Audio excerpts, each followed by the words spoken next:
நண்பன் இன்று ஞாயிற்றுக்கிழமை இன்று எனக்கு கொஞ்சம் டைம் கிடைச்சது உங்களுடன் பேச போகிறேன். அதாவது மனிதனுடைய வாழ்க்கையில நாம உறவுகள் இருந்து மற்றபடி நண்பர்கள் இருந்து நம்முடைய உற்றார் பக்கம் பக்கம் இருக்கவர்கள் எல்லாருமே மனிதர்கள் இனத்தை சேர்ந்தவர்கள் தான்.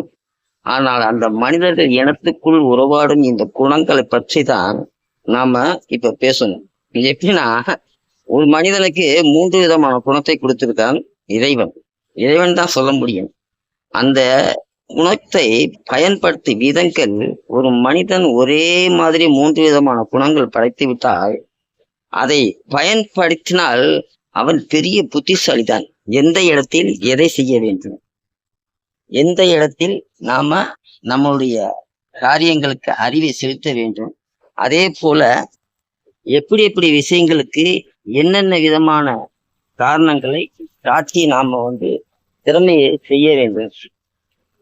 பல வகையான திறமைகள் கொண்ட இந்த குணத்துல அதிகபட்சமாக வெற்றி அடைவது ஒரு சாந்தமான குணம் தான் இந்த இறைவனுடைய குணம் என்று சொல்வார்கள். அதாவது கோபத்தை வெளியே காட்ட மாட்டார்கள், அது மனதுக்குள்ளேயே வைத்துக் கொள்வார்கள். அதே மாதிரி இந்த கோபத்தை எந்த இடத்தில் நாம பயன்படுத்தினா அதுக்கு நன்மை கிடைக்கும் என்று அதையும் பயன்படுத்துவார்கள். அதாவது மனிதனுக்கும் இறைவனுக்கும் உள்ள ஒரு தத்துவ வார்த்தைகள் சொல்கிறேன்.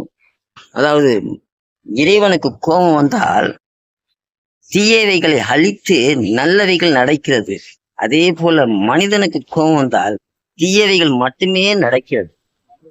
அதிகபட்சமாக தன்னுடைய ஈகோ மேட்டர், அதாவது தனக்கு தானே ஏற்படுத்தி கொள்ளும் ஒரு ஈகோ மேட்டர், நான் தான் உயர்ந்தவன் என்று சொல்லக்கூடிய இந்த எண்ணம் மற்றவர்களுக்கும் நமக்கும் எதுவுமே பிரயோசனம் இல்லாமல் அந்த காரியங்கள் நடக்கும் போது அதன் மூலமாக கிடைக்கின்ற ஒரு தீய செயல்களினாலேயே மனிதனுடைய வளர்ச்சி குன்றுகிறது.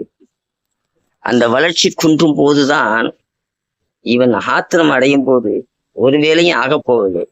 இறைவன் செலுத்துவது கோபத்தால் நன்மைகள், மனிதன் செலுத்துவது கோபத்தால் தீமைகள். இதை அறிந்து நாம எப்போதுமே கொஞ்சம் பொறுமையோடு நம்ம காரியம் செய்தால் எல்லாம் நன்மையாக இருக்கும். கோபம் என்ற ஒரு வார்த்தை அது நன்மையாக இருக்க வேண்டும் என்பதற்காகவே மனிதனுக்கு இறைவன் கோபத்தை படைத்தார். புரிந்து தெரிந்து செயல்படுங்கள். இன்று போய் நாளை வருகிறேன். நன்றி, வணக்கம்.